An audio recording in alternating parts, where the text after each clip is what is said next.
Amazing the different skies we have these days. I heard quite a bit of rain last night. Well, I'm not sure if quite a bit is too much, but it rained a few times in the mid-morning, so around 3 o'clock there.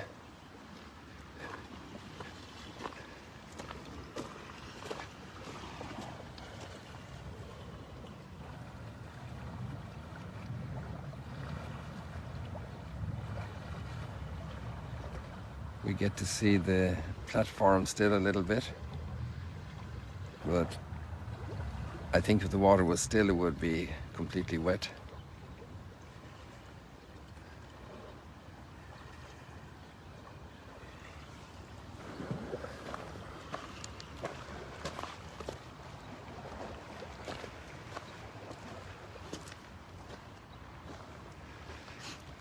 I went back to get my umbrella because I thought it started to rain as I came out.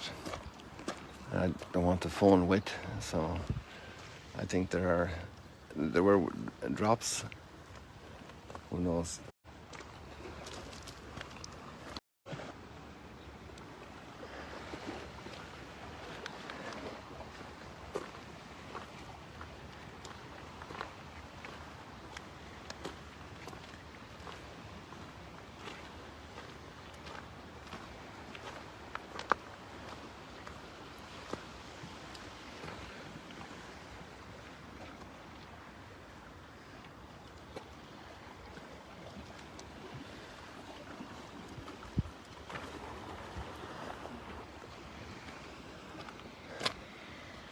So maybe you have been looking at the readings today already.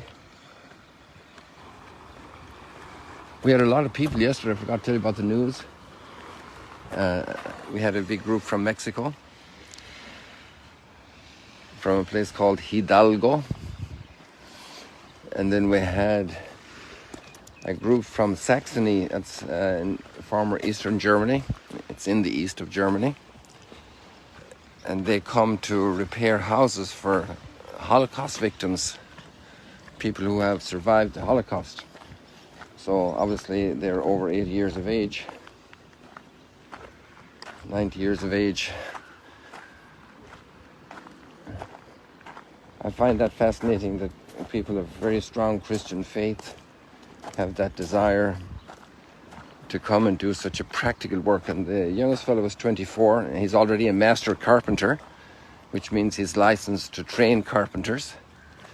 And then there were various different tradesmen. Usually they come like that in a team with different skills, so they can deal with issues, and then they have people here who give them a list of the things that need to be done.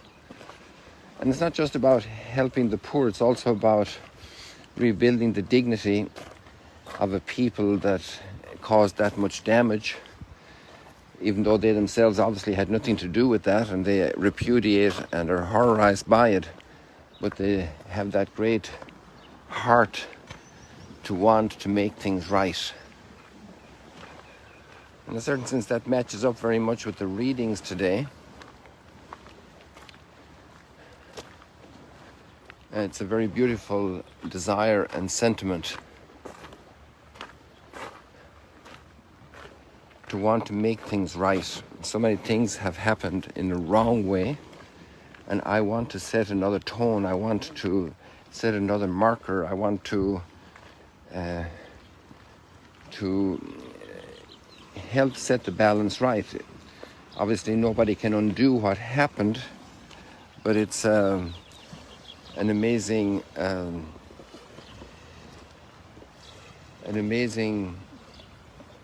beauty of the human heart that wants to set things right, that wants to establish justice. Even the very intent to do it and the attempt to do it means that injustice is repugnant and cannot happen, should not happen. But injustice does happen because of the brokenness of humanity, and so many innocents suffer over the ideologies of others, over their claims, over disproportionate reactions to sufferings they might have had, not realizing that violence will never fix the deep problems of humanity. Wow, this little bird, this cormorant, was sitting in here and figured that they'd get away with it, but I was walking too close. I hadn't noticed. A little bit distracted by the warplanes overhead. And then we had various groups of Israelis, and then there were also another group came from the United States, from Phoenix and Chicago, and they were doing radio recording. They wanted me to help record some things. So we had some very interesting conversations. So there we had Mexico, United States, and east of Germany, plus all the local traffic. So it was a busy day giving tours. In fact, there was another group, I'm trying to think who they were, and it doesn't come to mind.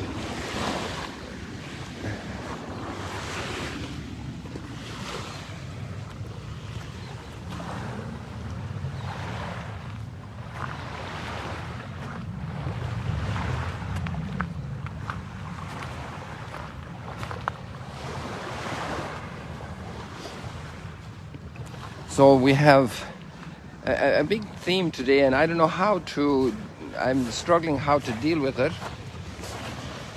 And obviously you can slice it in many different ways, you know. It's like when you're in the kitchen and you have all these ingredients, and what do you make now? You could bake bread, you could bake a cake, you could do a pudding, you could do all these different things.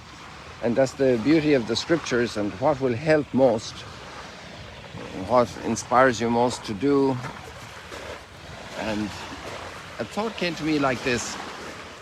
Have you ever seen somebody come home and there are squatters in their home? And yesterday when I was posting the video, you know, the way it happens in the social media, like all these other things are going across the screen or showing up in the feed. And there was one that got my eye for a few seconds, and it was located in Brazil. And the guy comes home, and there's another guy living in his house.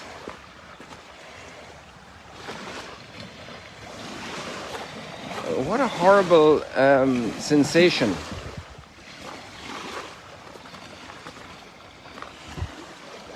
And the problem was, it was the guy's wife let this other guy in, while this owner was away in for a while, like a trip, business work or something. So it was way beyond appropriate behavior, and so you can imagine the rage.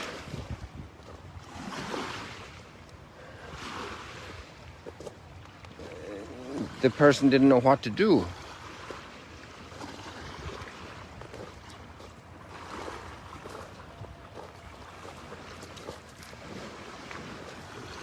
Sometime when we meet, you have to ask me about a story that I heard from a very old priest in Houston, a Cuban. I'm not going to tell it on live stream for sure. But it was amazing how he helped a man overcome rage, because the man knew it would be wrong to murder, but he wanted to murder.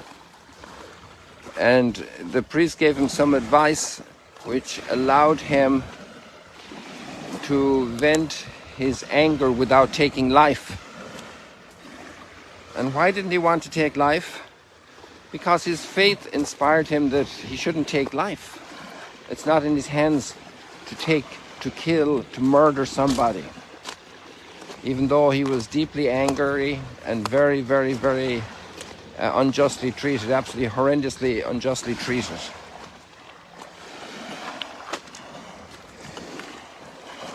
So, and there we have the fifth commandment, don't kill. We have the first reading is Exodus with the list of the 10 commandments.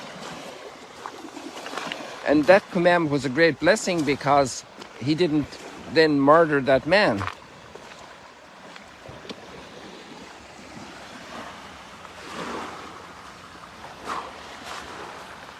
So the commandments, sometimes we see them in opposition to our freedom, but actually they protect us from doing a greater evil to ourselves. They're like these guide rails up here. If you have a crowd up here, especially with children, the guide rails are very helpful. Or if you come out walking in the dark, you won't keep walking because you're thrilled with the moon rising over the Sea of Galilee. You hit the guide rails and they stop you from falling over these rocks. And the commandments are they're a great blessing for humanity. Imagine if we were all going around telling lies. And there is a lot of fake information, so it's a very current commandment. Imagine all the appropriation of other people's properties, even by governments, within their own people, but also from neighboring places. So do not steal.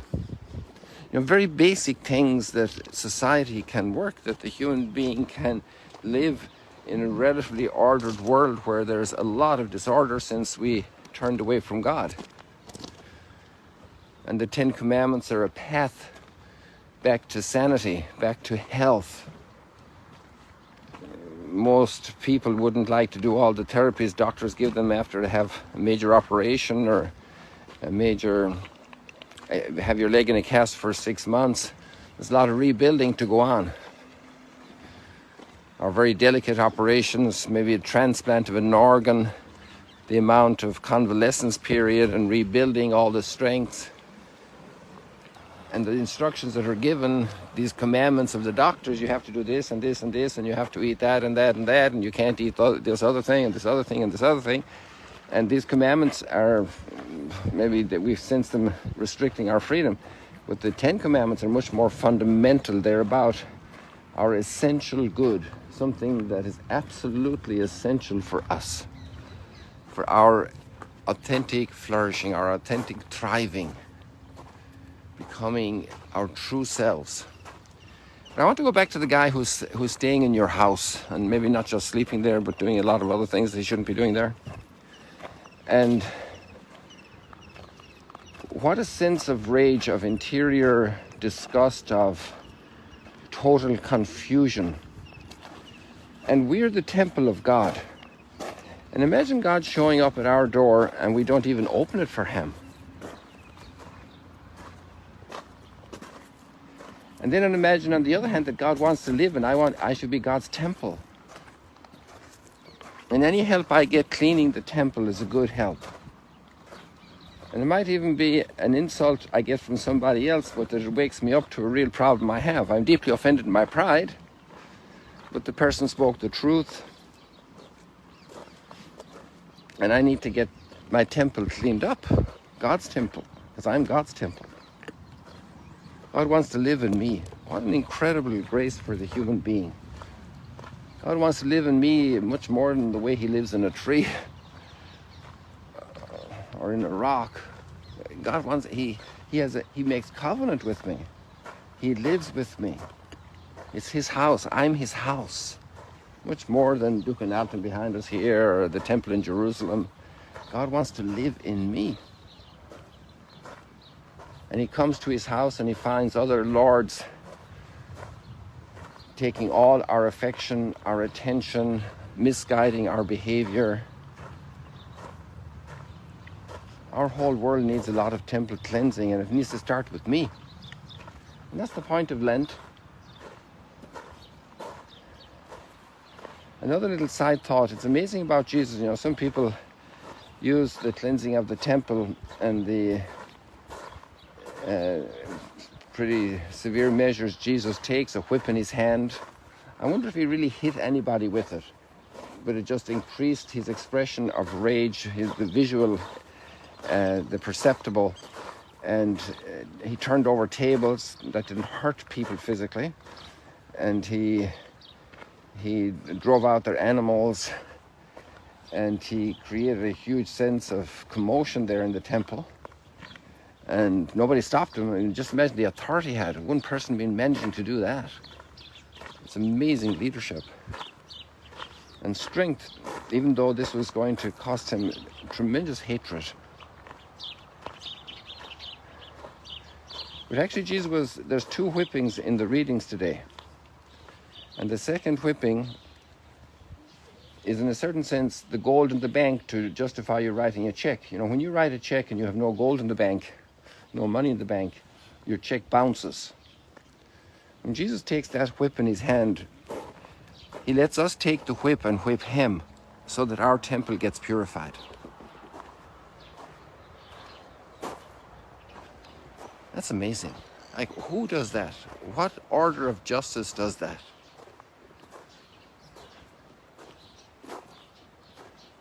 And he restores, through his passion, death, and crucifixion, our temple.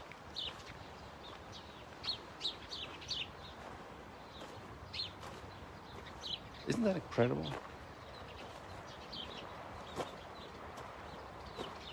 And there comes then the surge of personal love to Jesus in our hearts. The belonging to Jesus, the declaring him as King of our hearts. Lord of history, as he rights the wrongs of humanity. Through his wounds we were healed.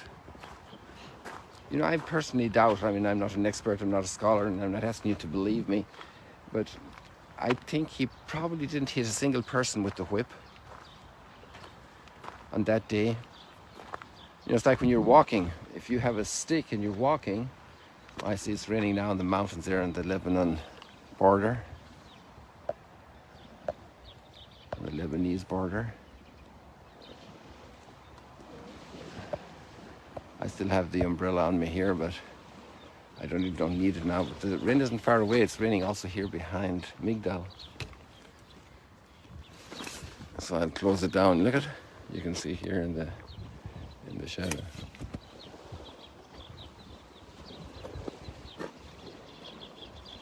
You probably noticed already I hadn't seen the shadow.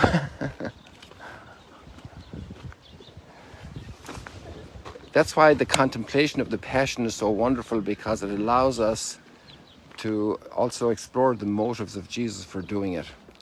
As we watch him, for us and for our salvation, coming down from heaven to bear our cross, to bear the consequences of evil, of injustice, of disregard for God's commandments, of so many murders, so many thefts, so many lies, so many calumnies, so many destruction of families by other people, so much fake information and false information and deceit, manipulation. And first of all, the turning from God, that we would allow somebody else to be Lord in our hearts, and that we followed their advice, a counter to the law of God.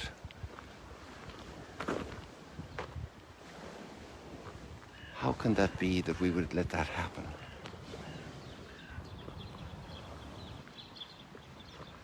And the truth of our lives, the transformation of our lives, when we let God be Lord in our hearts.